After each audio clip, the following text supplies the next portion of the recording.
Okay. And I'm sending the Instagram posts that we're live. Yeah. Hey, folks. Welcome to listening to Paint Dry, the live stream. We are still a podcast about the art and hobby of miniature painting. I am Dev. And I'm Mike. Thank you so much for joining us on our journey to become better, braver, happier painters. So, I was off last week. Dan is off this week. Mike is the only one committed to this endeavor. How are you doing, man? I'm doing all right. I'm doing all right. It's been a busy week. Lots going on. Fair enough. I can How about you, understand that. man? How are you? How was your trip to the Big Apple? Um, I ate way too much delicious food. I also did some Nice. work stuff and basically didn't sleep for a week. So it was a mixed bag. But I am back. I am about to relocate my desk space to the new house this weekend, I think. So no more of this like horrific synthetic background nonsense for me in future podcasts, hopefully. But yeah. What happened in the podcast last week? I have not had a chance to listen to it yet, so tell me all about it. There was something last week. I have no idea what you're talking about. Last week didn't exist. It was all right. We had a rough beginning, but it got better as we went on. You know, there's a lot of learning curve with this stuff, and if you two, one of you, if both of you are off, that means the live stream's off because I have no idea. Unless I could just do it straight through YouTube, but I haven't even looked at that yet. So, it was okay.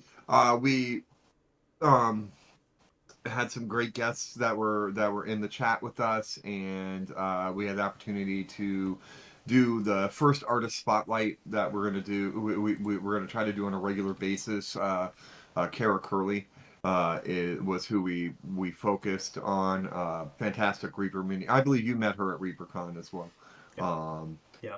and wonderful, wonderful person as well. And so that was great. The artist I reached out to for this week has not responded yet, and I want to make sure that we get their permission to show their work and their stuff online. So if this week we're switching up a little bit, we're gonna add a segment called Mike's Book Club, and that's a little bit different.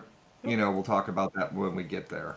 So, but otherwise, it went pretty okay for our first time doing it without you. So, I'm glad to hear so it. I always hate being the single point of failure. And being like designated IT support in literally any environment I'm in means I'm often the single point of failure, and it kind of freaks me out. So no, I'm glad that you got it on, you got it running. I will. I'll be tuning into it at some point. I have not really had a chance to sit down and catch up on all the viewing I missed over the last couple of weeks. So looking forward to it. But we have already got four folks in the chat at the moment. So Sneaky Pete has arrived as he always does. I think our most dedicated live stream listener. him and Dave, right? Is Dave Phillipson? I've not seen a post from Dave Phillips yet, but hopefully Dave will jump in as well. It'd be good to hear I from him. believe Dave is also a five-timer as well. All five live streams that we've done, they've been a part of. And thank you, Pete, for being here. It's slightly depressing that there are in fact listeners who are more committed to this live stream than me as one of the hosts. But congratulations, guys! We appreciate you. So please do keep it up, even if I'm a little lackluster at the moment. We'll get Christopher there. We'll O'Hare, get is there. it? We got to get in the routine of doing it, and we were gonna potentially take tonight off, but Deb said, "Well, let's just go." And I'm glad because I actually almost pulled what Dan did because I had one of those days at work where things just kind of derailed and stuff due tomorrow, and I was like, "Oh my God, I'm gonna be working on this until like 2 in the morning." But Yep. I was actually able to streamline my process and knock it out a couple hours ago. So, Awesome. um, That's good news. yeah, Yeah, definitely do try and keep this a little bit more of a um, casual one. I think. Well, we've not got a hugely long topic. I did manage to pick out a choice clickbaity title for us. But yeah, I think yeah, we'll have fun. We've got Christopher O'Hare's also in the chat. Sean is in the chat. So hello, Nice. folks. Welcome in. Hey, Chris. Hey, Sean. Thank you for joining us. It was great seeing. I know. I don't know if I got to see Sean, but it was great seeing Chris at Nova Open. Yeah. So should we kick off with our hobby desks? Yeah, go for it. Why don't you start us out, Deb? So my hobby desk is completely empty. I have literally not picked up a paintbrush or glue or a file in like 2 weeks now. Honestly, Okay.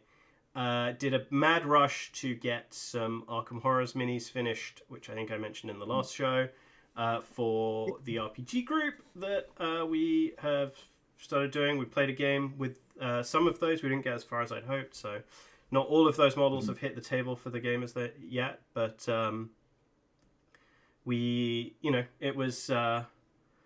It's been dry, honestly. The mojo has gone. I'm definitely still not back on the hobby train since ReaperCon.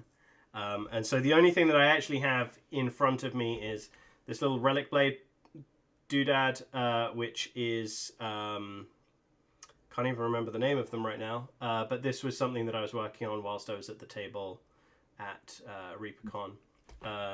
And has not been touched since ReaperCon, but it is literally the most recent thing that I have to hand. So I thought I'd get that out on a beautiful A-case backdrop, A-case hobby handle with which is all magnetized, which I do quite like.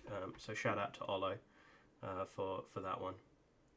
Yeah, I almost pocketed one putting together swag bags for the Nova Open. They had a lot of them, but I was like, no, I can't thieve it. But I was looking. I'm not a big, so I like the original Games Workshop handle a lot. The very first one they put out.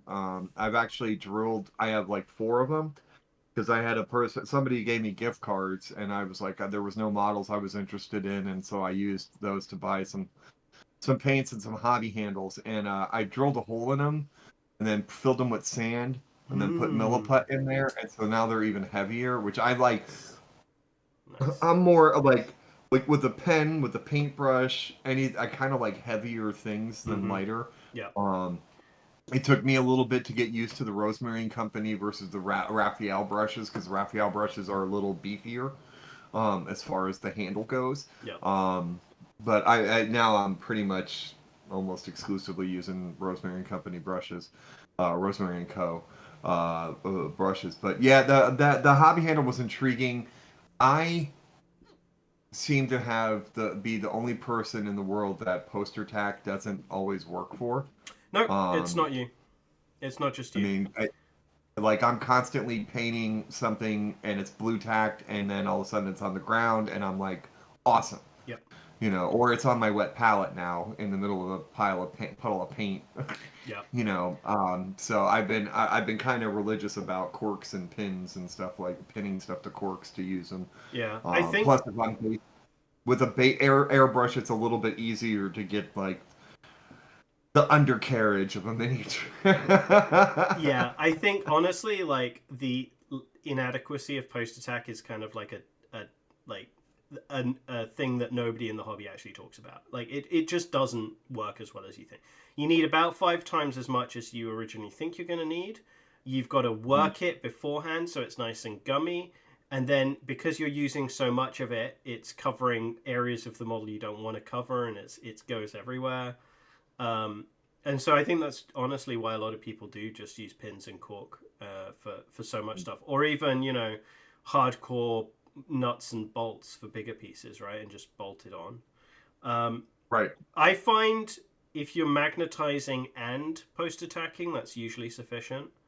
I like a slightly heavier handle, because not so much for holding it, I don't really mind for that, but when I set it down, I am a complete fucking klutz, and I will catch it at some point, and then it just goes flying. Yeah. And the nice thing about the A case, I'm doing it as if you guys can see what the hell I'm doing, but they're magnetized on the bottom, and I actually have. I'm gonna actually let's do a little bit of a demo here. So this is a laptop stand that I have, but is nicely magnetized, and so I'm not going to go too crazy because this is a metal model, but there we go. It holds it quite nicely, which is quite nice as long as you've got somewhere that you're routinely going to put the piece down on. And I think, if I remember right, Olo might have like a circular disc of steel paper that he sends with them. I may be imagining this. I may be hallucinating this whole thing. But the other thing is, if you've got a magnetized case like I do, you can just take a drawer out and leave a drawer on your desk and just pop it down on the drawer, which Yeah, is it's actually what I yeah was just thinking about, because my trays are metal for my carrying case because I magnetize yeah my models. I'm like, oh, I could just put a tray on the table and yeah put it exactly. there, because And that is if you're batch true. painting, you're probably going to want that there anyway for all the other models. So you just leave a space on the tray for the one to go on the Right. handle. So yeah. But yeah, I mean, I really like the idea of filling an old GW a chunky butt plug rather than a skinny butt plug. The skinny Well, butt plugs are wholly inadequate for our purposes. I've filled the underside of that in post attack, and it's not even close to being weighted enough. right. Yeah, I'm not sure what the thought process was going. I guess this is going to lead into the later conversation that we have. So I'll leave it at that. But I don't know what the thought process was with that. They had something that was absolutely wonderful. Um, Along that came out the same time the paint cup came out, which I loved. I've always loved that paint cup for some stupid reason. I don't know why. I mean, It's it's a solid design, right? It's got a nice wide flanged bottom. It doesn't tip over. It's it's clearly distinct from regular cups. It's got a couple of nice, not amazing, but nice little features to it. Um, right. it does the job nicely for a single piece cast plastic that is horrifically expensive. It does the job nicely. Well, it's not. I mean, it was $10. I mean, it's not awful. It's I mean, still, it's yeah. still a 100% markup, or probably more like 600-700% markup, right? I understood. Understood. All right. So let's take a break. What are we doing? What are we drinking? I'm drinking a Polar Orange Dry. I am keeping it light with a Montucky cold snack. For those of you that have not had a Montucky cold snack yet, uh, if you are a lager drinker, it is a delightful lager, very sessionable. It's not an 8% beer; it's 8% back to local causes. It's very big on charity. The Montucky brand. I actually cannot find the ABV on this. It's not a very heavy beer. It's sessionable. I don't like it Nice. so much for shandies, which are, how do I translate shandy to American? Sprite Radler, I guess. Like it's a half beer, half Sprite. It's a very very common summer drink in the UK. You can even buy Huh. it in cans, and it's like 2%, 2.5% alcohol, so it's not even like you can buy it as a kid, which is kind of nice. Interesting. I didn't know that. See, you wouldn't be able to buy it here as a kid. Anything that's got an alcohol content, I don't think you can purchase as a child. I mean, except for fruit juice, right? Which always has an alcohol content, and people just conveniently ignore that fact. Fair enough. And it's like Although pasteurized to crap and back, maybe it isn't. yeah, I don't know. Who knows? I haven't looked. Um, I was getting my kids drunk other ways anyway. I went just a direct route. So, um, I'm a great dad. What can I say? I actually have one that's turning 21 in about 2 weeks. Oh no! It's terrifying. Oh Yeah, I know. I no! can't believe I have a 21-year-old. Um, but okay, so my hobby desk. I will share.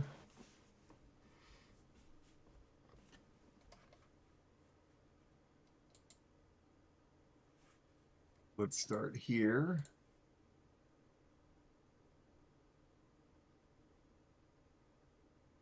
And so this is again Odysseus from Labyrinth Models. I've got some more work done. Been working on cleaning up the cloak. Um, the shadow is painted in the cloak. That's it's just the way the light is, you can't really tell, but that is all. The shadow itself is painted. I think it's a little big. I probably have to decrease the size of it a little bit, but this is my first attempt at kind of that concept of a cast shadow. I've done some work on the sword blade. It's getting there, and what's frustrating is there are a lot of blues and yellows in the sword, and I can't get a picture for it to come out that way. Mm-hmm. So there's the top of the sword. And I've started working on his hair, and I'm going to show in my book club what I've been using for the hair color thing, which is kind of cool. But so he's coming along nicely. I think my NMM is getting there. Um, I really like around this part of where the abs are. I was able to pull out some light in between the abs as well, like to keep the muscle structure looking connected, Mm-hmm. even on the metal. I dig the helmet as well. I think the red lines on the helmet are pretty cool. And I feel like the overall I have decent kind of color composition. I feel like the base is a little simple for him now. Like he's become kind of something. I originally did not intend for this to be something I would put in a competition. I was just kind of putzing around, but it's kind of developed into something that I'm kind of getting super proud of. And so, and maybe if I enlarge this, you'll see it better. Um, like you can see in the horse's head, you can see how on this thing you can see some purples and oranges in there that I've kind of started working in. It's not as apparent in other areas. Um, so I definitely need to work on that. But so that's been one of my main projects. The other one is, let me do this. It's in.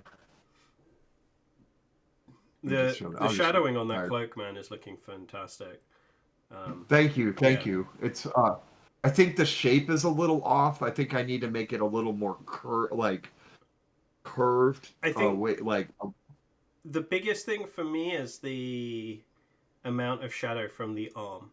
I think the shadow from the body is fine, but the amount of shadow from the arm is a little excessive. It goes down too far. fair enough. Goes down to four. Okay, fair enough.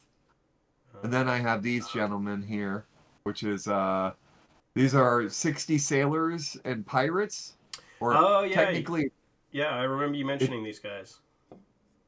they're really close to being done. I actually decided that I didn't want to think yesterday or like I just kind of did the bases, which are really easy. It's they're actually craft paint because of the having to match a ship. Um, these actually technically there's 56 here because there are four characters and those are on handles. Um, so um, those were a lot of fun to it's fun and it's also challenging in the sense that the randomizing of colors is really hard. Like there are just some that are going to look like they got the memo and dressed the same. There's just no way with that many models that I could do that many. You know what I'm saying? Yeah, yeah. You have to Uh, start texturing things differently, and it takes a lot of time. oh, they're not getting textured, man. This is tabletop. This Yeah. is there. This is base coat shade, one to two highlights depending on what color it is, etc. And so with some good I'm not doing eyes on I'm doing eyes on the four characters. I am not doing eyes on 56 miniatures. Sorry. Even though the dollar amount, the only reason these are getting done as a commission by me is because the dollar amount that was thrown at me went, oh, that pays two of my bills. Okay. Yeah. Fair enough. Fair you enough. know, I was completely out of the commission business, and then yeah, that would I'm a whore. What can I say? So Dan A has jumped in on the chat as well. Several of our Oh, yeah. viewers are giving us shade about our screen sharing and picture sharing. To which I say, all of you massively overestimate the amount we prepare for this show. Um, But Why are they going to shade for the screen share? I thought they wanted to see stuff we I did. think the first screen share was fine. The second screen share was mostly everything on Mike's screen with a little bit of image in there somewhere. um, but Apologies. we will actually address that in future. I think I have a pretty good solution for that where we Oh, create a photo last week album. I had it great. Yeah. I had it great because I actually did it in a PowerPoint, separate PowerPoint, Okay. and I just didn't have. I'm sorry, I didn't have time to do that this week with work. Like today with work was just honestly, whether I was coming to this or not was a little bit touch and go, just because of the way the day played out. I thought I would still be working right now. Yeah, it's all good. So I apologize to our viewers. I will be better. And that's fine. Even your worst screen sharing was better than me holding up this thing that was just being invisibled out. So you know you're ahead of me. I didn't even take the photos. So But uh, who's that punk Dan A in I don't there? know. I don't know. I don't know. He's got time to hop in the I know. chat, but he doesn't have time to join us. So I I don't know. I don't believe know. it is time for a brand new segment. No, I got one more thing. Oh man, My class. you've oh that's right. Did you guys not talk about this last week? I didn't. I hadn't taught it yet. Oh, I thought it was the weekend before last, not last weekend. No, it was All right, this past Saturday. tell me all about it. RPG group, private class, go. I can't tell if that was sincerity or if that was snarkiness or if that was somewhere in between. I get that a lot. Was that sincere snarkiness? No, it was just me being sincere, but also sounding like me. um, so it went pretty well. I think it was a bit of a mixed bag of people there was some experience painting miniatures. Everybody was really new at it though, even those that had some experience. Um, it went okay. We we got base coats on everything. And then we got a couple of highlights on a couple of areas. Um, it's a 3 hour class. I would say we probably spent about almost an hour and 45 minutes, close to 2 full hours painting, which was really a lot better than I expected. Um, one of my big things that I've still got to practice on is I've got to practice painting on camera, because even most of my classes that I have taught have been basing classes, and so you don't do anything on camera with those. Um, and like, because when I teach a basing class, I don't build a base. I just go through the elements of composition and and then open what I call the buffet of basing bits for people to start playing with. And so that way, when you have people who have never made a base before or never painted before, it gives you an opportunity to go to them first and help them get started. Anyways, neither here nor there. It went pretty well. We had some paint mishaps with the understanding of how to open a monument bottle. Was a little bit tricky. Okay. And so we had some rip-offs, and then we had somebody open it the whole way and dump some paint, and I lost a few paints. Um, but it is, par for the course. It's a consumable, and as somebody who's teaching, doing painting like this for a profit, you kind of expect Yeah, some things to happen. it's an expense. Yeah, Um, for sure. absolutely. But it was really nice. The people it was really well received. Um, I charged way too little for this class. Um, and I just have like Eric Swinson in the back of my head going, "Do you think that's all you're worth?" You know. It is a And hard he's right. lesson. It's a hard lesson He for is artists. right. Yeah. He is very right, and he's not wrong. And it's hard especially when you are battling. It's hard to place a price on it, especially in the context of it's a luxury item, right? A paint class is total 100% luxury. Don't need it, right? Um, I do deal with some imposter syndrome about what am I, why would anybody want to learn from me, etc. Things Mm-hmm. along those lines. Yep. And then I sit there and think about what do other like well-known artists charge, and I feel like half of them, and so that's not really a fair to them or to me. And so, a lesson learned. Lesson moving forward. I kind of now have what I think my price should be, but yes, I way undercharged for that. But it looks like I'll have another class in November with them, which we are going to increase the rate for. Um, and I explained that to the guy. I said, I think I way undercharged. And he's like, yeah, you probably did. And so we negotiated a new price that's a little bit better. Not 100% what I would charge, because I don't feel like I could go from what I charge to what I should charge. You know what I Mm-hmm. mean? Like it's too. I mean, Yep. I probably should have charged double what I charged. Yep. You know what I mean?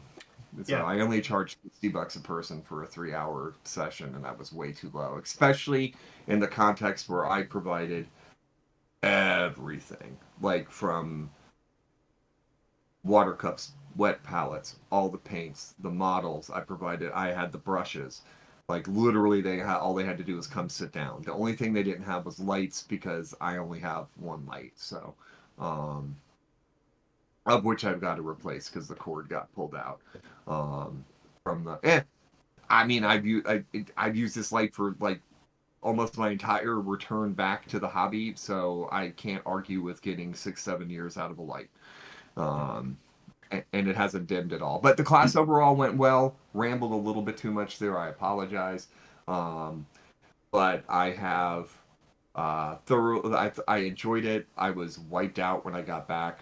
I was like, my daughter and my wife went apple picking while I was gone, and they got back. Like I was probably home around 1 o'clock, and they called around 4:30 on their way back, and I was just waking up from a nap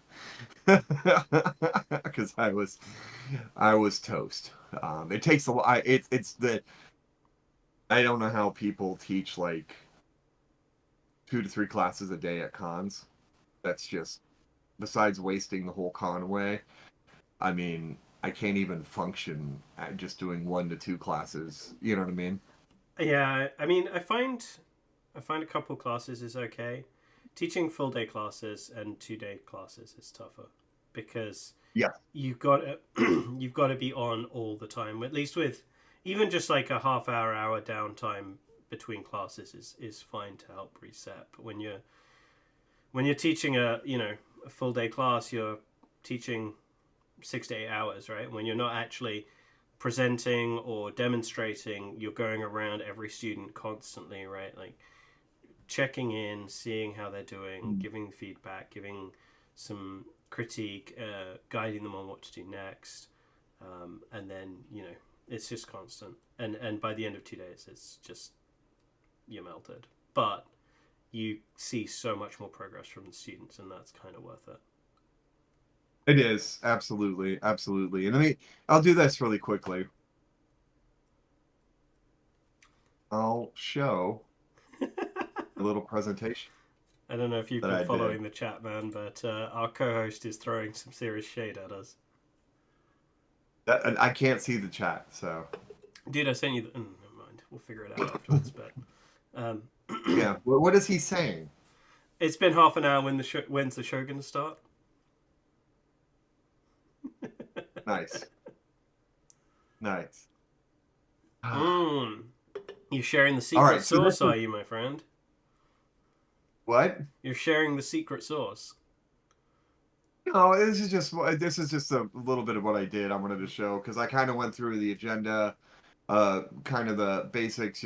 Contrast is key. Get realism out of your vocabulary. Believable is what we're trying to do, and it's just the whole. When was the last time you hung out with a 7 foot plus or 8 foot tall genetically engineered space marine? You haven't, so it's not realistic. Talked a little bit about acrylic paints because they did have a person who was an canvas oil painter, um, and then kind of went through just what some basic techniques are, um, and then what was in front of. I kind of went through what was in front of them, um, how we were going to do it. We were going to base coat and then use kind of a 3 color up methodology for highlighting, and just saturation and desaturation, and then the model was Rogar the Red, which I've shown, and then I kind of we went through different segments, and I on the tables, what I had done was I had put I basically created like little sheets of paper that had, okay, so here's the flesh tones. So I put all the flesh tones on that paper, all the metals on another paper. Like I kind of broke it down. I kind of tried to be as organized as possible. Then we did hair and beard, any of the leather, the kilt, pants, which are kind of hard to see on them in this picture. And then we went through the metallics and then talked about what it would to be next, take it to the next level. And I wish we didn't really get to that much of the next level stuff because um, people don't realize how important black lining next to an edge highlight, how much contrast that in and of Mm-hmm. itself creates, Yep. and separation. So when you have like multiple things that are brown, like you have leather, a brown belt on brown pants, black lining and that edge highlighting, that edge highlight is critical to being able to see them. Um, So that's kind of that was kind of my little spiel thing for that. Um, but yeah, I mean, Fair enough. otherwise, how's everybody doing in the chat? How many viewers we got? We're at like five viewers at the moment. We kind of tipped over six for a bit there. We've got Aaron Simmons is on there. Hey, Aaron. He's backing you up. You were massively undercharging for that class, which I agree with. We got Sean and Sneaky Pete. Nice. So yeah, it's Oh, so Aaron's. did we lose Dan A? I have no idea. Okay, because I mean, we could probably guess as to what the A stands for. you said it, not me. I may have been thinking it real loud, but you said it, not me. Um, All right, so yeah, we can roll into that next little segment, yeah, which I is mean, this will be well, relative. before that, Aaron has an interesting comment that he just made, which is, for what it's worth, I think on net, having an organized presentation trumps pure skill when teaching lessons. And I kind of agree with this. I think that, for me, teaching is really not so much about painting skill. You need a minimum level of painting skill to be able to teach, but being well structured, having an organized approach, having considered it um, before you even go into the classroom, right? Having a good manner, having projection, being able to hold the class, right? Like those are all basic teaching skills that are independent of your actual painting ability. And there are some incredible painters that are not incredible teachers. And there are also some incredible painters that are really only good at teaching to a certain particular subset of the audience, right? There's a lot of pro painters that if you're at a good level, you're going to get a ton out of those classes. If you're not, you are going to get nothing out of those classes. Right. You're getting lost in the wash. Mm-hmm. Absolutely. You know, right. Yeah, and they need to do a better job, I feel, at conventions. I think ReaperCon does a really good job of it. I haven't really looked at how Nova Open did it, um, but ReaperCon, at least on all the classes, says what level this is. Yeah. You know what I mean? Like what is expected knowledge of you. I Um, think the other benefit of ReaperCon is that the students also actually read that. That the reality is that most conventions I teach at, you still have that, right? Because I mean, they pretty much all use tabletop events. It's a pretty standard feature of tabletop events, like beginner, intermediary, advanced, right? But right. if you go to Gen Con, if you go to Adepticon, if you go to Nova, if you go to LVO, like it's a complete crapshoot whether you're going to get students that actually read that or not. And some students do, but enough don't and come at the wrong level or without the supplies that are required that it can be a challenge, I think. But the Right. one thing I will say about Nova and about Dan's running of the painting classes at Nova, Dan Osborne, this is not the random Dan A in the chat, um, but he is meticulous in planning. He is meticulous in follow up. It is one of the, I think, possibly the only convention I know where the organizer of the classes will send out feedback surveys to all the students. Normally, Mhm. I'm having to do that myself for my own classes. Um, Yeah. it's such a well designed feedback as well, and he anonymizes anonymizes he anonymizes everything. He collates it all. He pulls it out separately for each instructor, shares it with them, looks at things holistically overall. It's very very well done. Nice. Nice. I wish I'd had that experience to get the feedback this year, but I would imagine it's going to be tough for me in the future to get a spot teaching at the Nova Open, anyways. I mean, I So, think those classes in particular, right? Nova, Adepticon, LVO, mostly LVO and Nova. It's all about brand name, right? If you're a YouTuber, mm, if you are a world class artist, your tickets are gonna your classes are gonna sell, because it's people aren't there to learn to paint for the most part. right, All right, book right. club time. Oh, book club. So this is a new little section. I wanted to take an opportunity to share a tool that I use that is constantly on my desk, especially when painting faces. This is 1500 color mixing recipes, and it's by William Powell. And it's a little bit misleading. So I would say a good portion of the book isn't particularly helpful because unless if you're all into artist paints, like you use like Liquitex, Golden, Schminky, you name it, whatever.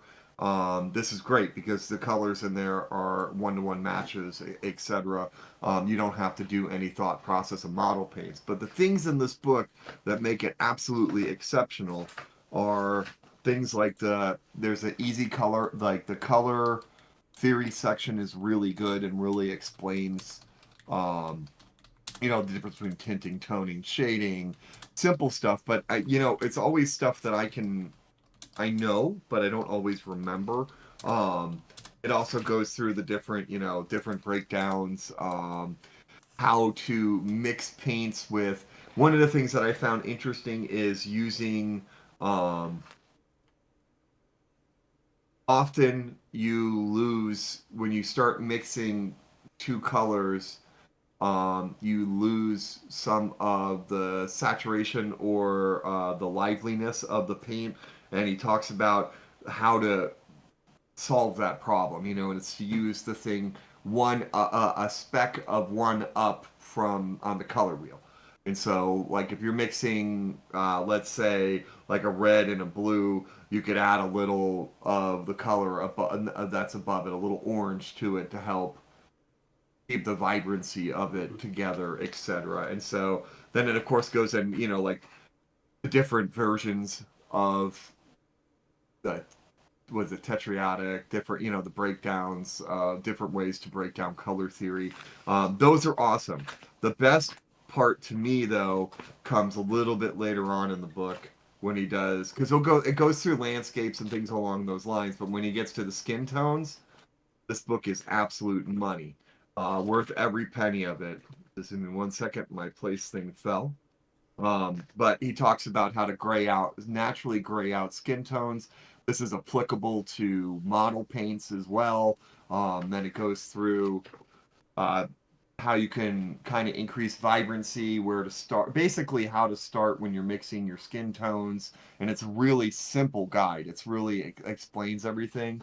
And then this to me is the most important and best part is that he breaks down in both black and white and color the light, like it's hard to see this pretty well in this, but when I paint a face, I actually just open the book and put it up like this Mm-hmm. because it goes through where all the lights and shadows are and you kind of match the colors, etc.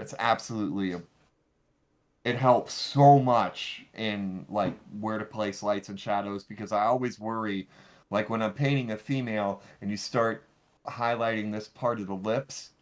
Right, I always feel like I'm giving it almost like a Hitler in the middle there because of the shadow. You know what I mean? Yeah. Like you're like giving her a Hitler stash, and Yeah. so that's amazing. Then it goes through how to paint lips and ears and with shadow colors. And then it gets even more amazing a little bit later on in the book, because it goes through what is always a pain in the butt. He goes through how to paint eye colors, and then even awesomer, he goes through all the hair colors and how to make the hair colors, and all the different variations of hair color and how to shade it right and such. And so for $15, just those 20 something pages worth every penny. It's such a, like, I cannot stress how helpful this book is. I'm using the colors in here for brown hair on Odysseus. And the base color of the hair it's originally I was doing the black, and there's no black. Like, there's no black in black hair when you paint it, according to this. Like, you use like burnt umber and ultramarine blue mixed together, and that creates damn near black. You know what I mean? And so then you kind of work in colors, other colors in there into the highlights and stuff. And so very educational book. And I hope if if any of our listeners decide to get it, that then let me know what they think and see if it's helpful to them or not. You want to give the book title again there? Yep, it is 1,500 color mixing recipes for oil, acrylic, and watercolor, and it's by William F. Powell. And it's just yep, I got it a few years ago for Christmas, and I wasn't utilizing it, and I was struggling with faces, and I'm like, I think I have a book about this. And honestly, you know what where I think I saw this? Saw somebody took a a progress picture, and it might have been Dave Caldwell, who is just a slant artist from Australia. And it was on his desk, open to the face page. Like he had it set up on his desk like that to the face, and that was what he was looking at as a reference. And I was like, "What is that?" And he told me what it was, and I'm like, "Christmas list." Nice. That is phenomenal. Actually, I'm gonna have to pick myself up a copy of that. Yeah, I mean, it's.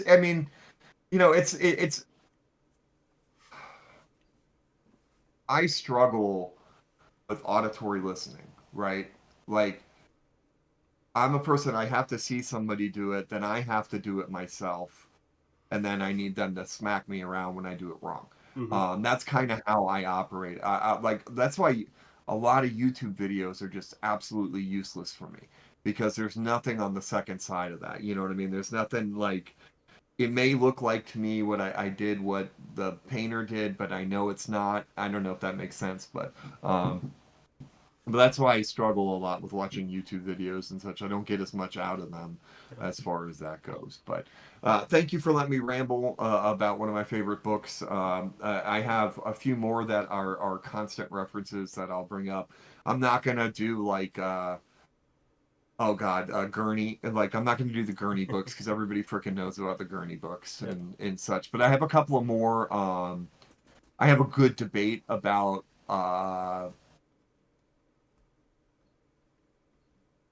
red, yellow, blue versus cyan, magenta, yellow color theory book. It's pretty good. That it explains why the debate is wrong, that they're both useful for different reasons. Yeah, absolutely. And so, and it's awesome. So thanks everybody. I hope please feel free in the chat or on our Discord or Instagram or anything, pop in there. Is there a book that you love to use for a painting reference? Let us know about it, because I mean, I'm an avid reader, so I'm sitting here waiting for my next omnibus, Vampire Hunter D omnibus, to come out in January, because I've already killed the one that just came out, and so nice, yeah, nice. We've had a bunch of activity in the chat. Yeah, so MRC Pirate from BattleTech has joined us. Is in there chatting and is chatting up a storm with Dan. Heather O'Neill is on. Hey Heather. Hi, Heather. It's good to see you again. I realized we were hanging out at ReaperCon, but good to have you on the chat. Heather actually mentioned that William Powell has done a bunch of other really good books as well. There's one on portrait painting in particular that she recommends. So Awesome. yeah. I'm gonna have to check that out. Thank you, Heather. I appreciate that. Like I said, I'm an avid reader, so I'll read. Now, most of my wheelhouse is horror, but Well, speaking I'll of throw in some. which, our mysterious participant of this broadcast, Dan A, is particularly recommending 50 Shades of Grey as a painting reference. So I'm looking forward to seeing what he does with that. No, I actually am terrified of what he's going to do with that. I don't want to see that.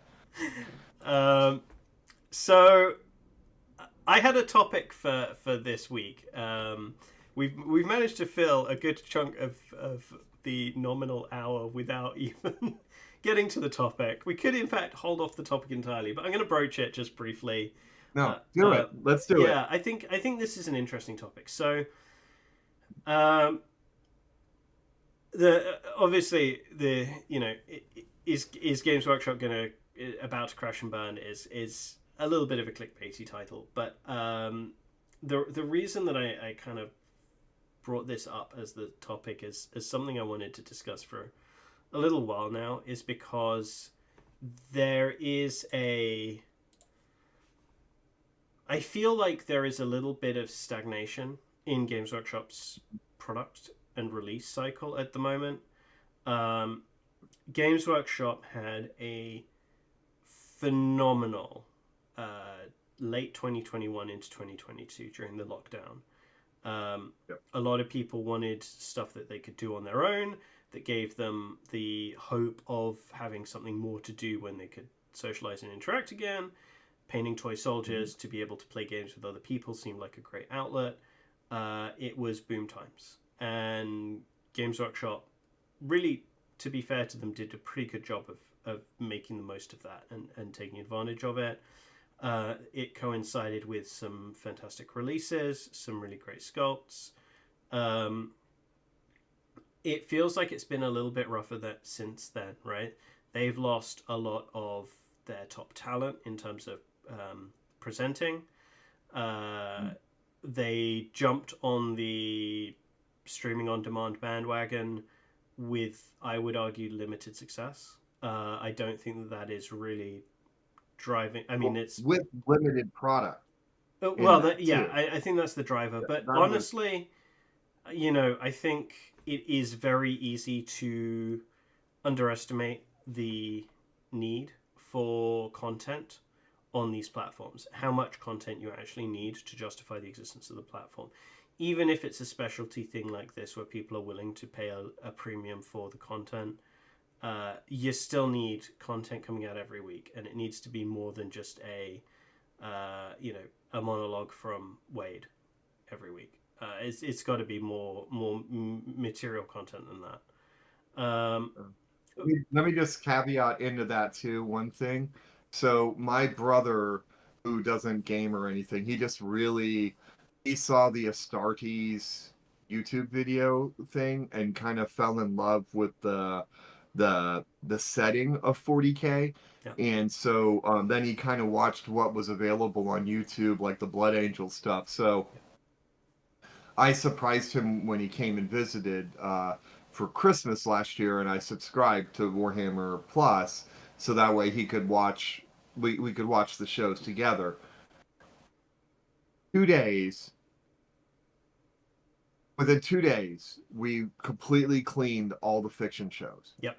We didn't do battle reports or painting, but it was like, we're like, what?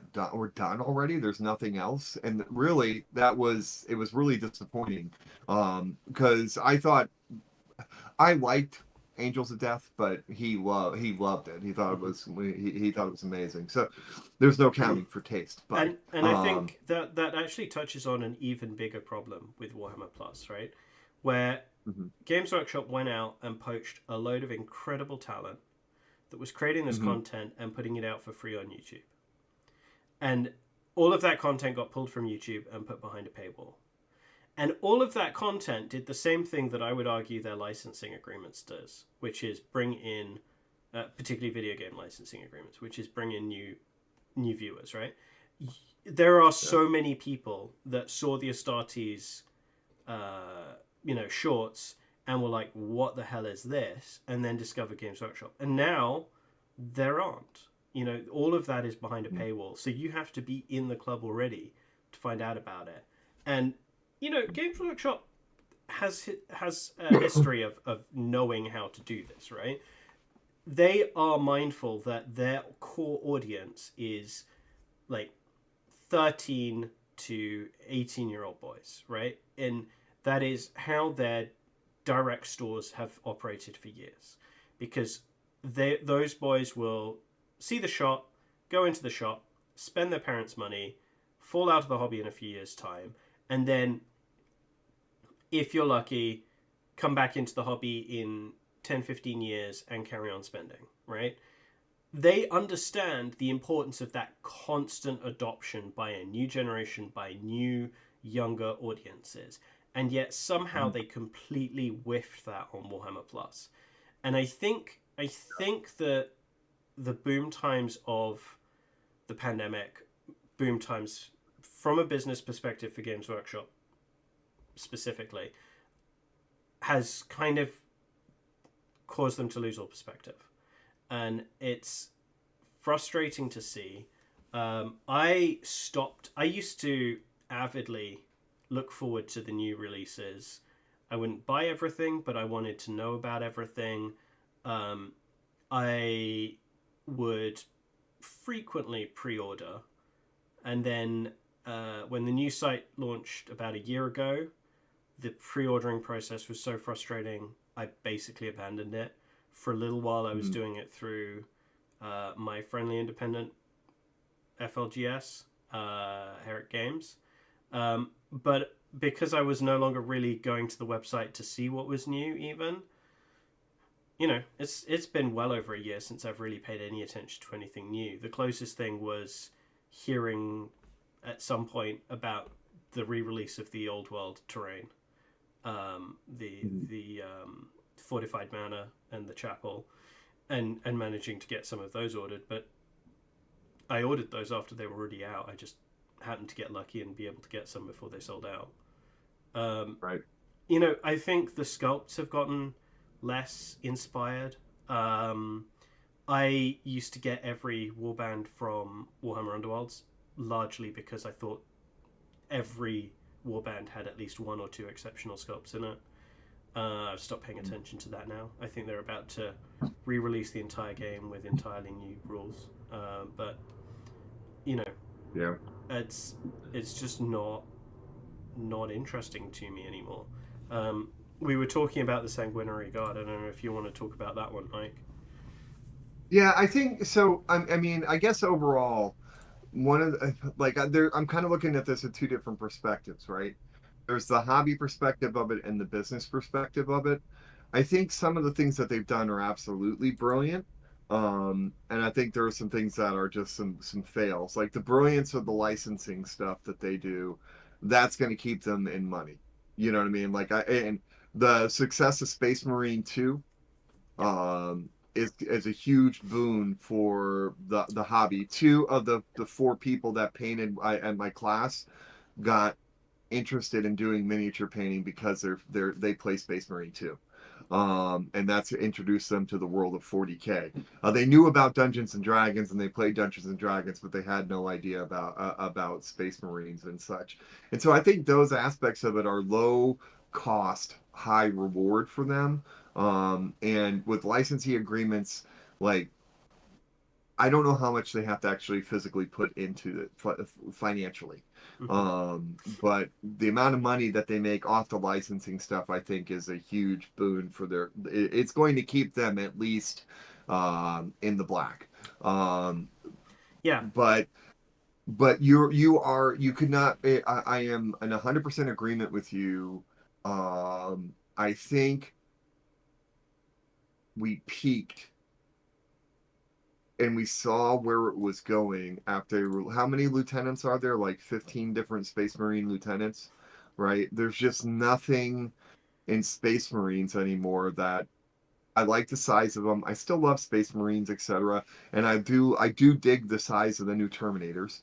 That's they're a little beefier, a little like they got a little bit more to play around with paint wise. But it just seems to be they have a digital version of a Space Marine. This one's a Blood Angel. Okay, so we're gonna sculpt Blood Angel shoulder pads, but it's gonna every box, every single chapter is gonna have the same Space Marines, and then you can pay for add-on shoulder pads Yeah. that are different. That are and it's to me, it's gotten somewhat boring, and I, it kind of the warning was there when they released the Death Company, right, for Blood Angels that very basically it was intercessor box with a blood angel accessory pack. I'm like, that really, because that's not really Death Company, you know what I mean? Like it was really disappointing. Then I was really really hopeful for my favorite 40k models are the Sanguinary Guard. um and I thought they did a great. I thought Dante was pretty good. I thought that was a pretty solid character model. And the lion is a great model. I can't Mm-hmm. argue with that. Yeah.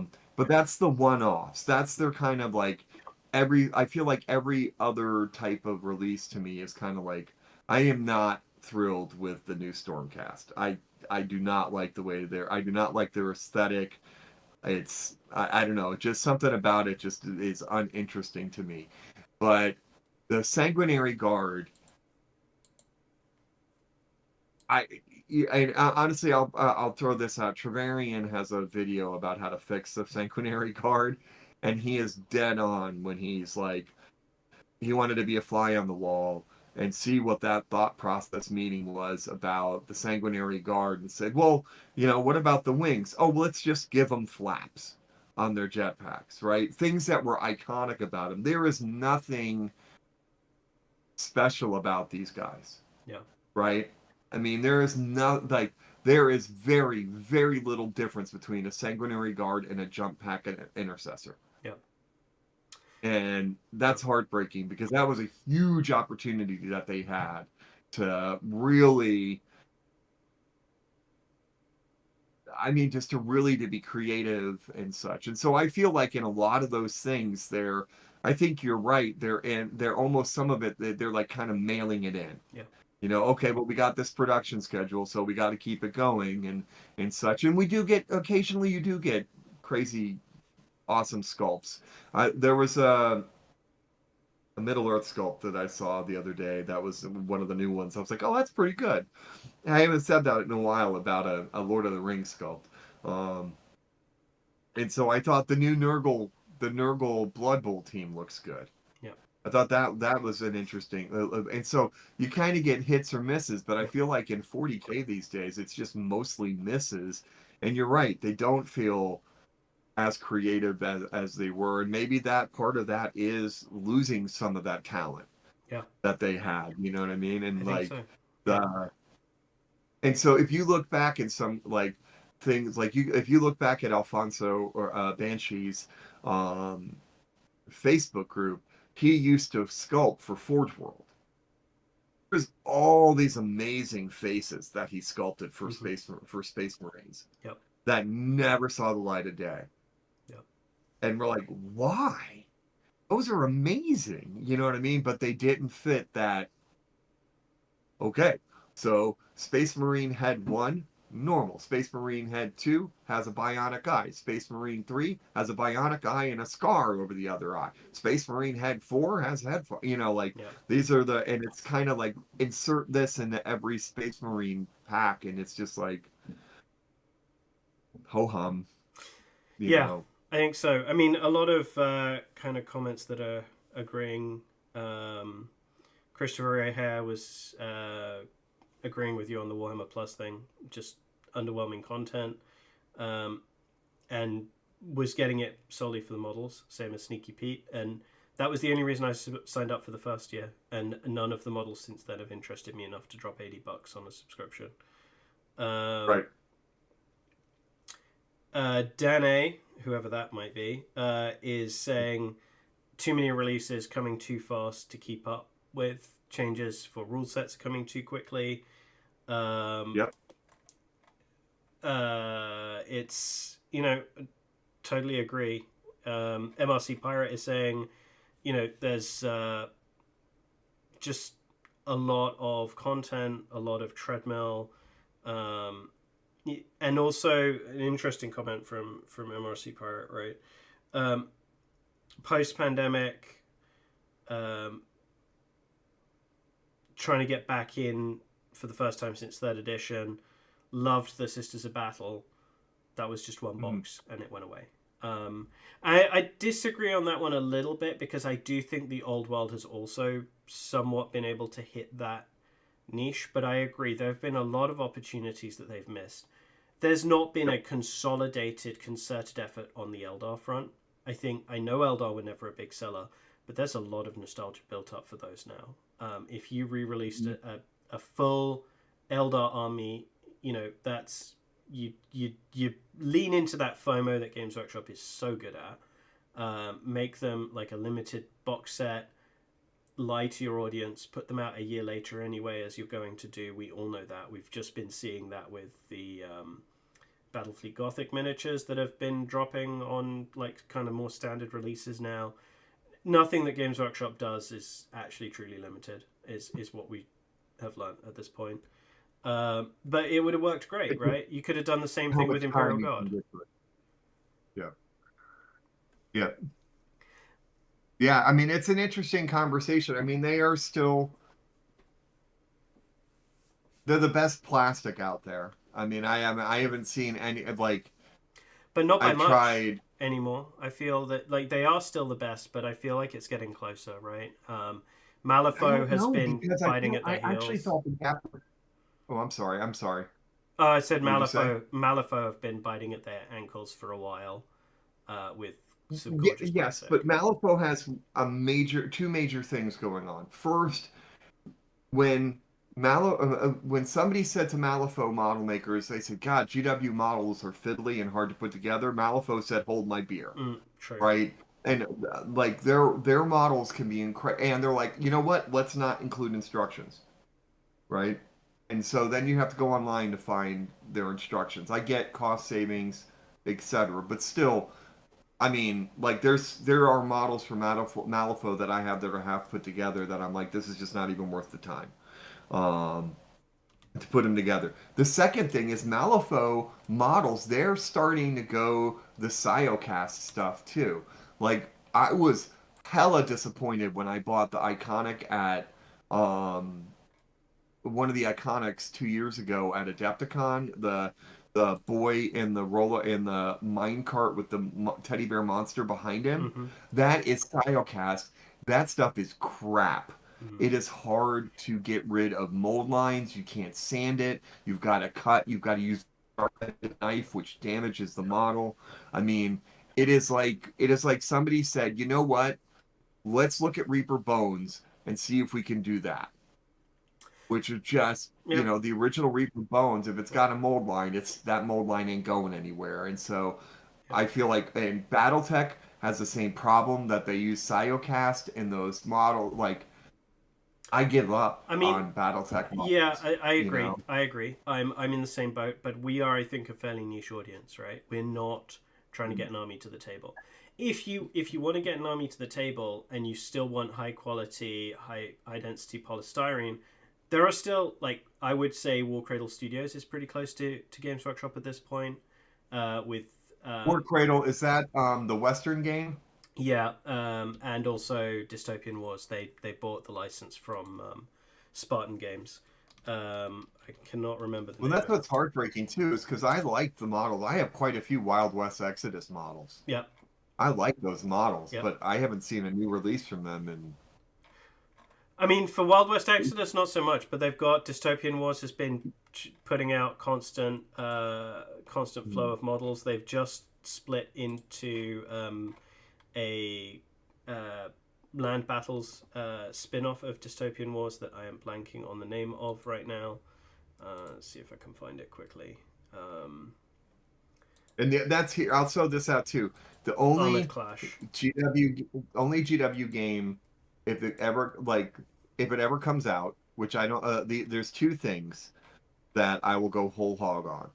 If there's a new version of Space Hulk, because I love the original, the tabletop game for Space Hulk was Mm-hmm. so much fun to play. I would say actually it might have been third edition is when I got in this, the third version of Space Hulk. Yep. When I got in him, Dan has all the Terminators from that of mine. I don't remember what version of Space Hulk that was, or if they ever go back to Tombstone and relaunch their Wild West game, Yeah. which was Yeah. it was fantastic. It had an amazing rule set to it. Yep. That was so much fun to play. And Yeah. But I think, I think there's quality and then there's quality, right? Like Games Workshop puts out plastic miniatures at a competition display painting quality of sculpt, right?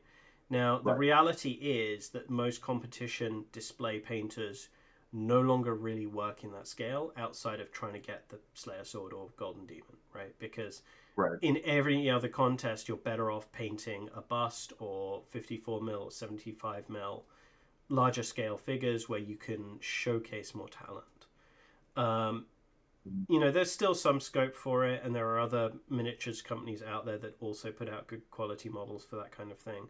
But really, between 3D printing and limited resin casting, it's not a big market share anyway. The reality is that Games Workshop is much more competing with BattleTech, with um, you know.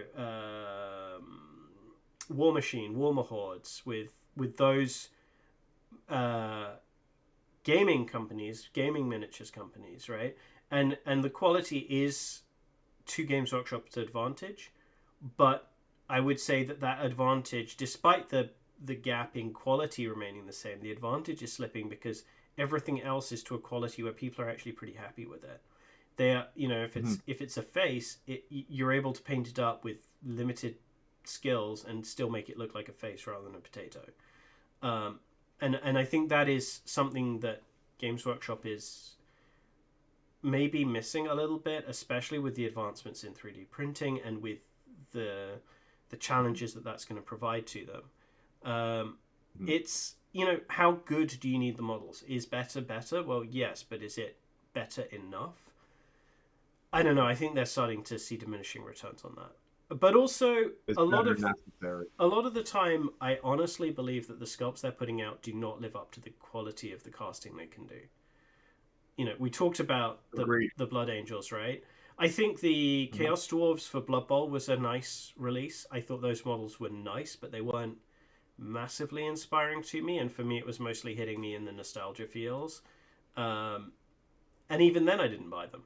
Right. Blood Bowl is my game. I own too many Blood Bowl teams. I have an entire large luggage suitcase of foam packing of teams, and I still will keep an eye out for third party releases of teams, and I didn't pick those up because I'm just done. I'm too tired of trying to keep up with the release cycle when I know 90% of it is stuff I'm not interested in, and there's no real effective way of filtering it. So Big Child Creative has fantasy football teams on a campaign right now on My Mini Factory. They're very cool looking. Although I will say this, I also like the Nordic Blood Bowl team. They're pretty cool looking. Could again a lot of missed opportunities with what they could have done with them. Just like the Amazons. The Amazons could have been awesome. Yeah. They could have had so much fun with that. But basically, they almost look like repurposed, elves. They're in a lot of the same. Sorry, apologize. They're in a lot of the same poses as elves Yeah, and stuff like that. So it's kind yeah, of like, huh? Did you just yeah, start there? yeah. I mean, the running joke of the early Blood Bowl teams was like, what's the most delicate part we can balance the entire model on, right? Skaven, let's balance them all on the tails. Dwarves, let's just The have tip of the tail. ridiculously spindly, long, flowing beards and balance them entirely on beards. Like, I mean, sometimes they're going to the edge just because they can and they're getting carried away with 3D design technology, I think. But Mm-hmm. you know, I mean, the Games Workshop have done some incredible sculpts over the last few years. You know, there's so many, especially with like Nighthaunt and things, where you can think of like the incredible use of negative space, and just beautiful designs Mm-hmm. and I feel like they're running out of steam. They're running out of new ideas. They're running out of direction. They're playing it way too safe with their big games, and then they're not able to give the attention or the release cycles to the smaller games that they deserve. Right. And let's face it, they had to ramp up faster than they were prepared to during the pandemic. And that, warehouse factory whiff on real estate has really cost them. But if they, presumably they're still going ahead with it. I don't know for sure. But that's going to, I think, become, you know, a burden for them as well, because I'm not sure that they're going to warrant continuing to put out the amount of content they have. Because I don't think that's going to be the knife on though. That main, I can't. The woman, with the veil, I can't think of her Briar name. Queen, The isn't it? big. Is it the Briar Queen? I don't know, but I love that model.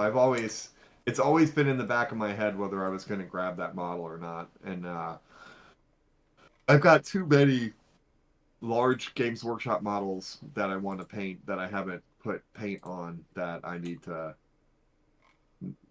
not do. Yeah. Not purchase something big. But I did use some of my store credit for a commission to buy the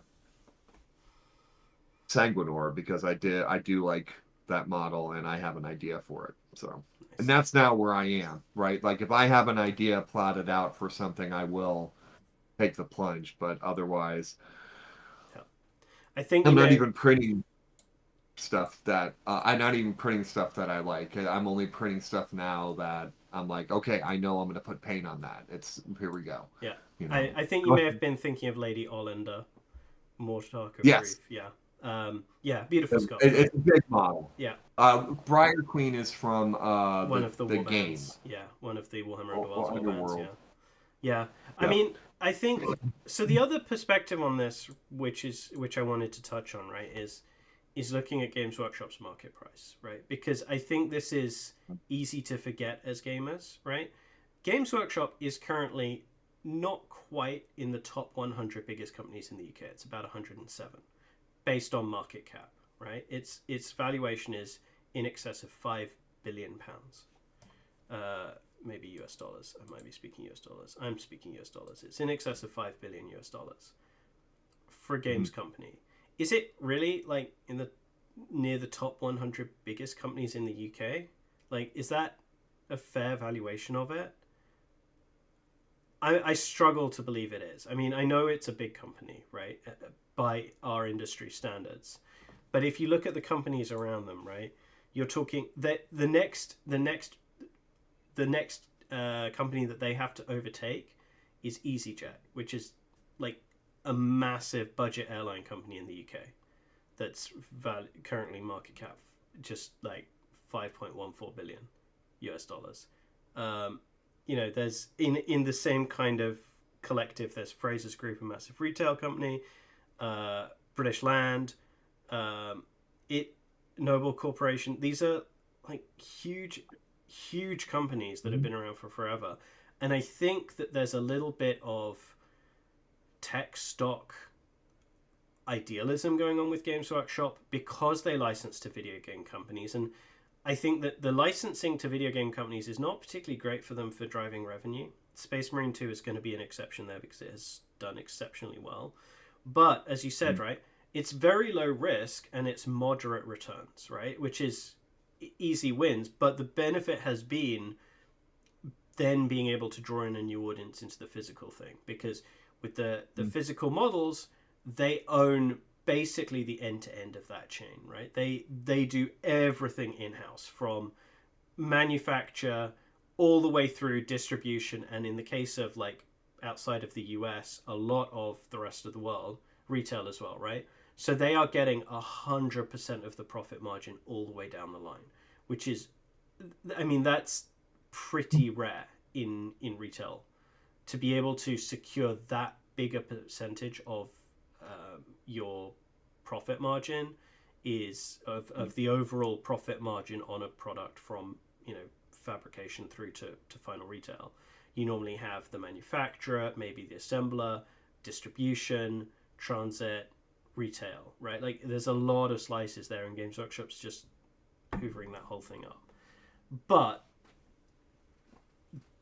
is that sufficient? Is it going to be sufficient? What happens if everybody in the world decides that they value real world experiences over owning a bunch of stuff, which I feel is the way that a lot of the world is moving? Well, I mean, that in and of itself isn't just a Games Workshop question, though. That is No, like I mean, fast fashion is the same way, right? Like, I think it's a right, pretty interesting parallel, right? Because both of them lean heavily into that FOMO model of, we've got this up for pre-order, you're only going to be able to get it if you pre-order it, and if you don't pre-order it, it's going to be gone, right? Kickstarter's the right. same thing. And increasingly what they then realize is, well, give it a year, it's done. Like, we might as well get a second bite of that apple. We'll re-release it in a slightly different manner. And as soon as people figure that out, the FOMO's gone, right? Yes, but here I think that you're underplaying the value of the IP, right? I think that therein lies what the difference is, right? Probably while it may not be the bulk of what the returns are, the things like licensing for Total War, the Dawn of War games, which are still selling, by the way, and then throw in stuff like the massive success of Space Marine and Space Marine 2. Those licensing agreements, I feel like, are a steady bump of income. Throw in also one aspect that we haven't even talked about is the Black Library, right? So you have another whole section of to me, here's what the reason why I think they stay solvent is because everything that they have is severable, right? So if something tanks, if Warhammer Plus tanks, they get rid of it, Yeah. right? And that's no longer a burden on them. If what you call it, if Space Marine 3 tanks, they're just not getting profit from them. They're not losing. You see what I'm saying? There's a lot of severability So, in the company, a lot of diversification, and so uh, that while there's stagnation, it almost feels like we're going back to like 10 years ago, where they pulled up, or a little bit longer ago, where they pulled up all the social media stakes, yeah. went away from cons and stuff along those lines. Um, it feels like there's some repeat that allowed for openings like privateer press and other game companies to kind of steal some of that market space, of which they lost back to Games Yeah. Workshop. um I feel the way they've diversified kind of the portfolio of what it means to be a gaming company allows them some security. I don't know if that makes sense or not, but it's I, just like I, a I lot of those agree in things are part. several. Yeah, I agree in part. I think the licensing is very true to that, right? You know, you sign an agreement with Games Workshop. Games Workshop gets a certain cut of whatever, and probably has some right to veto on any product that's put out, and protection over its IP. And that's basically, you know, zero risk for them, aside from potential Right. reputational damage, which is unlikely, especially if you look at some of the mobile games that have been put out under GW licenses and how god awful they are, and the fact that doesn't seem to touch Games Workshop at all. But And none are as impressive as the power washing game.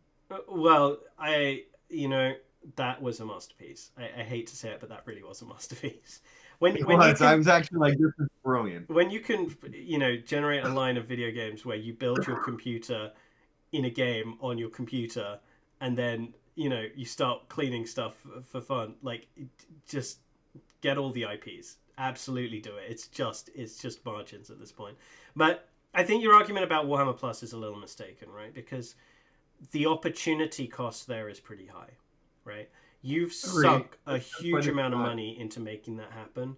In addition to that, as I mentioned earlier, right? Like, you've pulled a huge potential audience draw out of the space, and I think that that's a cost that maybe Games Workshop doesn't value as it should. And I think this may have been the lawyers trying to find new, somewhat more appealing for a modern age ways of protecting their IP without doing the old banhammer litigation that Games Workshop was so famous for in the late 90s, early noughties, that caused a lot of us to leave the hobby, right? Or at least stop spending money with GW. Um, Right. so, I think it's an interesting complexity, and it's not unique to Games Workshop, but I don't see them really presenting a solid exit path. I think Space Marine 2 has given them easily another year of being top dog, but they gotta figure out something else to go for. I'm not saying they're going to go bust. There's no way they're going under. Not anytime Mm. soon. But Not what with. game? What game is even close to Games World? What game company is even kind of close? The only thing Uh, I could think that's close would be BattleTech, maybe. no, Atomic Mass Games I think will probably be next in the list. Um, Atomic Mass. yeah, But they again on the other side of the coin is they basically buy licenses and then kill the game, right? Like the amount of players that they lost when they relaunched the X-Wing rules. yeah, Like I know at least 40 people in my area, and that's not even an exaggeration, that are like, yeah, these rules suck. We're going on to something else. yep. They all play another game. They all went back to Blood, so they just chased them back to Games Workshop, Well, right? With putting yeah, crappy rules. sometimes, right? I think there's another chasm that Atomic Mass Games has got to jump, right? And Atomic Mass Games suffers because it is a subsidiary of Asmodee, and Asmodee is just a trophy for venture capital, right? It just gets handed Yes. around with no real clear business strategy, no big vision. At some point, if AMG really wants to take GW down, I think it can do it. It's got to jump the chasm of getting its own first party IP out there, and that's not Yeah. easy. But if you look at the sister businesses, right? If you look at Fantasy Flight Games, right? Fantasy Flight Games has a couple of incredibly well developed independent IPs, right? They basically own Arkham Files IP. They own um, the Realms of Terranoth, which is Runebound and Heroes of Terranoth and a bunch of other board games that are all set in the same universe. And they own, I can never remember the name of it, but the universe of Twilight Imperium, Rex, and all of that sci-fi stuff. Mhm. Those three IPs could be turned into much more valuable, uh, gaming and model product lines that are 100%. They need to have a business plan for transferring over the rabid fandom of Marvel Crisis Protocol, Rainbow Unicorns, or whatever it's called, into into independent IPs that they can then get a much bigger share of, and they're not kicking it all back to Disney, which is it's what's happening with Legions and Armada and X-Wing and MCP, um, and whatever Yep. the other Star Wars games are. Shatterpoint. That one. Well, there's like 30 of them. It's crazy how many Star Wars games there are. And apparently there's a card game that people love too. I don't know who did that. Is that also Asmodee? We got some chats going on. I'm being accused of putting shorts on GW at the moment. I I Putting I probably should have shorts on. before this conversation. I didn't think about it, but no. I know better than to short the market. Let's just say that. But But yeah, I mean, a lot of people agreeing that about kind of the Asmodee thing, and You know what? AMG has a lot of advantages. It really does. The IP things is one thing. We didn't talk about them in their miniature sculpt quality, but their miniature sculpt quality is phenomenal, right? Those plastics are very, very good. Now, they don't lean into detail in quite the same way that Games Workshop does, but they're Right. putting out like photorealistic true scale models of things that you have a photo image of in your head because you've seen all of the Marvel comic movies, Mhm. right? And that is pretty awesome, right? Because you've gotten true scale at this point, and we still think maybe a little bit in Games Workshop heroic scale format, right? But even Games Workshop's rolling back from that a bit, and AMG is just doing it better. Tying things into actual like train gauge scales, not a bad move, right? Especially for Marvel, you don't have to worry about terrain. People are going to have awesome terrain that they can get elsewhere. Terrain's never been that big a seller, right? But it is something that businesses normally have to support. It's that they've got some of the best painting talent at their disposal for box arts. Um, they get all the hype, right? Largely by hijacking the IPs, but it's I don't know. I think there's real potential for AMG, but if they don't move off of the dedicated IPs, I fear they'll squander it. Well, and also, I mean, along that same lines, you could probably argue that Simon is somewhere in that risk of competition too. You know what I mean? That they have the Zombicide franchise. They have quite a few, and that IP has expanded into multiple different worlds. They have the uh, Song of Fire and Ice, Game of Thrones Mm-hmm. game, which is still producing somewhat new stuff. I haven't seen anything relatively new. I mean, there's only a limited amount of what they could do with that IP. They just have to wait for Martin to write a new book, I guess. Um, and so there are potential customers out there, but I just don't know. I mean, the licensing situation for AMG is kind of the same thing on the other side for Games Workshop, right? Games Workshop licensing low risk and such, and so AMG is really assuming all the risk of the licensing. You know what I mean? And so that's that. There's that on that side of it, Games Workshop has the advantage. You are right about that. That Warhammer TV is a sunk cost, but given how little it seems that they really put into it. Yeah, I mean, I think the opportunity cost there really is in brand, right? Because if they kill Yeah. Warhammer Plus, and they're telling a fairly loyal chunk of their fan base that instead of sending like cease and desist, what we've actually done is bought these guys in house and then killed them, right? And so all of this stuff, it's nets out the same result, and I think people are going to see that. Yeah, but that is not uncommon. I mean, No, that is I no, like that is a business practice to. I mean, I had a student when I was coaching debate at Catholic University that left college because he and his brother, and this was back, I want to say late 90s, that he and his brother had developed something in text messaging, and Verizon bought it from yep, them, and then and just just killed to it. kill it. Yep, Just kill it yep, because they didn't want it as a competitor. They paid him $14 million for it. yep, That's why he left college. He's like, I'm 19 years old and I'm a millionaire. yep, I'm gonna go create other companies for Verizon to buy, yep. and he did two more times. Yeah, I I mean, was like, yeah, God damn it. it anything with IP, it happens a lot because it's just Mhm. so easy to do. I think the other big potential competitor to Games Workshop that we don't really think about as a competitor is Hasbro. And I thought about Hasbro, but yeah, go ahead. Go ahead. Say what you got to say. I mean, so here's the thing, right? Like, first of all, D&D is still on the up and up, right? In a way that I don't think Games Workshop is now. You know, adoption of D&D is continuing to grow. New a new edition which actually means something, unlike Games Workshop, where like I went to the toilet 5 minutes ago and now there's another need to go. Um, That's a I, hell of an analogy. I mean, it's pretty much where they're at. I feel. Um, but Dungeons and Dragons has not had a new edition in quite a while. It's due, right? they are taking every advantage, whether you like it or not, of everything that modern technology has to offer, up to and including leveraging AI for artwork.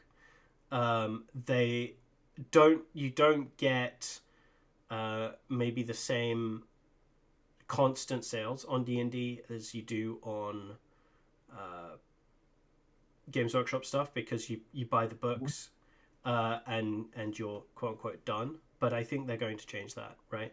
They've already kind of lent into the Critical Role and all of those IPs.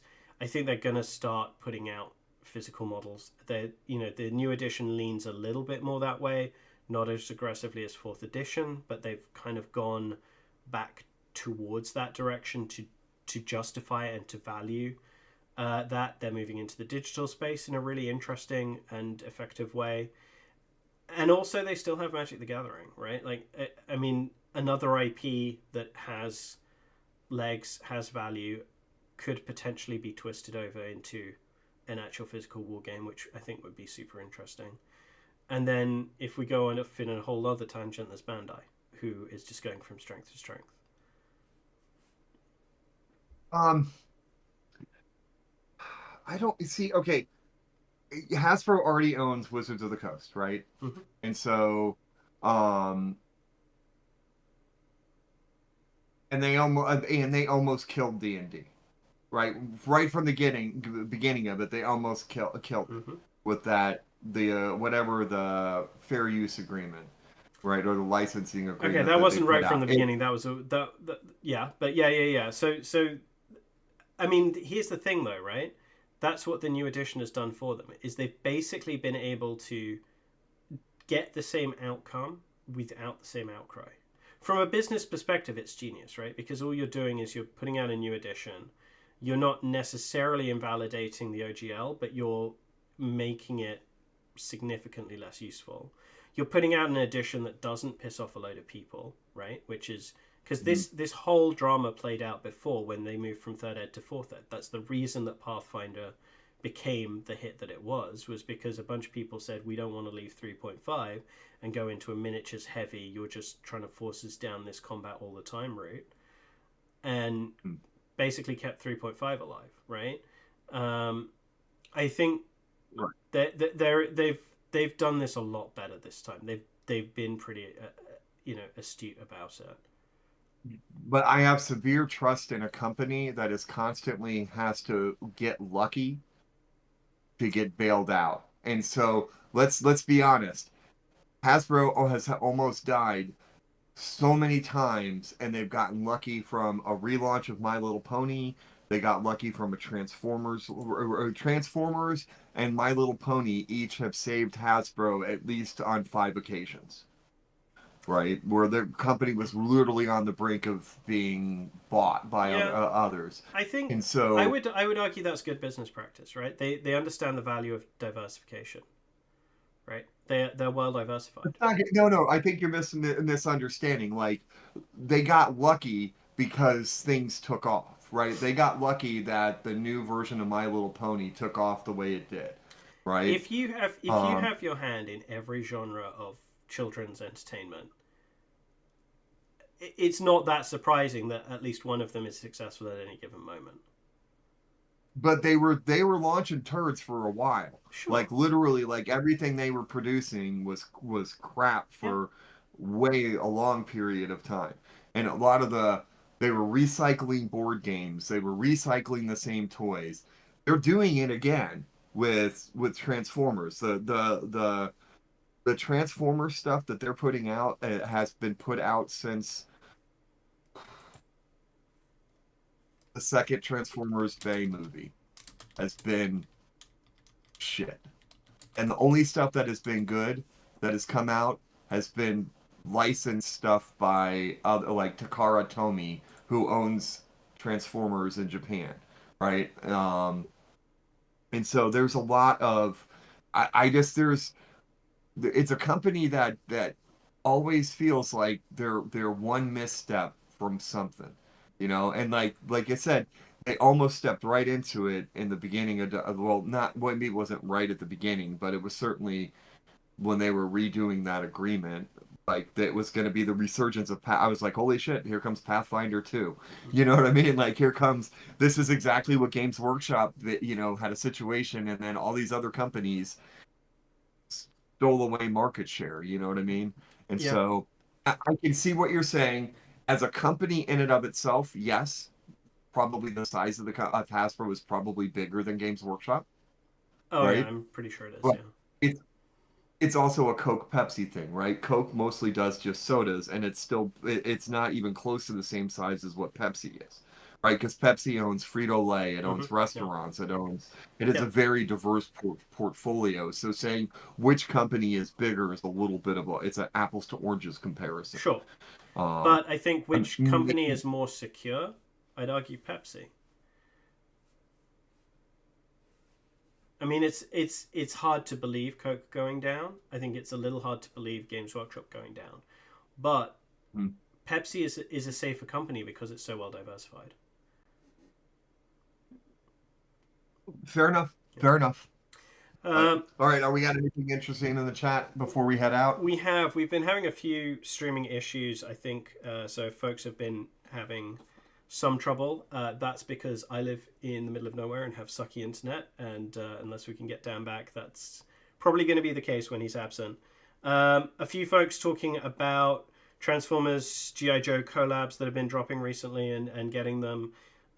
Sneaky Pete in particular, and this Dan Ago guy that's haunting the chat. I agree. Like I think the collabs thing has been particularly effective. Well, that's So the same company.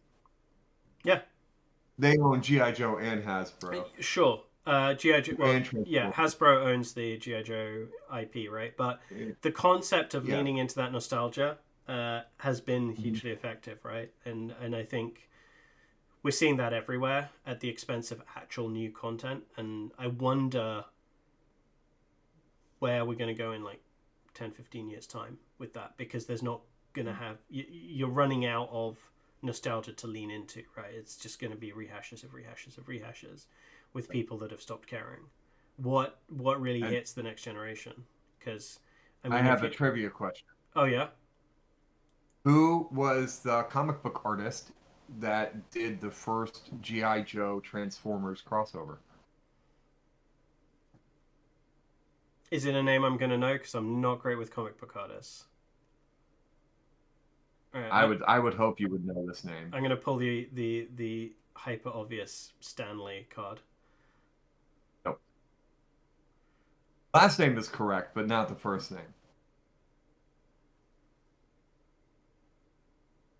I'm not sure I know the comic book artist. I would almost guarantee you would. He's one of the most well-known comic artists besides Stan Lee and DC. Jay Lee. Do not know that name. You don't know Jay Lee? Oh, Holy crap! He's also the one who did. He's done a bazillion things. He was one of the original artists that left Marvel to form Image. okay. In the Yeah, he was one of the originals that moved over to when there was that whole split, and then Dark Horse came around and Image came around. But he also did the first graphic novel for the Dark Tower. You don't even need words. Like the art is so good that you know the whole story by looking at the pictures. Yeah. It's just absolutely love me some Jay Lee. Nice. And I believe he is the one who did now I'm like second guessing myself, but I'm almost 100% sure he was the one who did the first Transformers GI Joe crossover. Okay. I'm gonna have to look that up. Nice. Nice. Nice. All right. Well, whilst Mike is looking that up, and we'll leave us with the revelation there. I think we'll start wrapping things up. Yep. So thank you everyone for joining us for a rather academic debate, I guess, about trying to look down on Games Workshop for all the wonderful things that they do actually do, and they do continue to do a lot of great stuff. But I appreciate you joining us and hanging out with us and sharing your thoughts on it. And I will say goodbye, and let Mike inform us on Jaylee's contributions to the comic book world. Yeah. Oh, I mean, that is correct that he did the first one. But thank you everybody for joining us. Again, keep comments coming. Let us know about the books, like what books you're using. What's your favorite comic book artist? I'd love to check them out. The other thing is, if you could do us a favor, I know I hate doing this shit, but if you could hit the like or hit the subscribe button and notifications and all that jazz and press buttons and stuff like that. Even a thumbs down actually helps us because that's an algorithm issue because that means somebody reacted. So word of mouth is our bread and butter, and y'all are our amazing listeners and viewers now. I guess we have viewers. That's weird to say. Never thought. I didn't know if we would ever get to this point. Um, Hi Dan. Would have been nice if you, Jonathan, joined us. But again, you know what? Thank you for being on our journey to be better, braver, happier painters. We appreciate every one of you, And seeing as except he's for not Dan. here, see ya.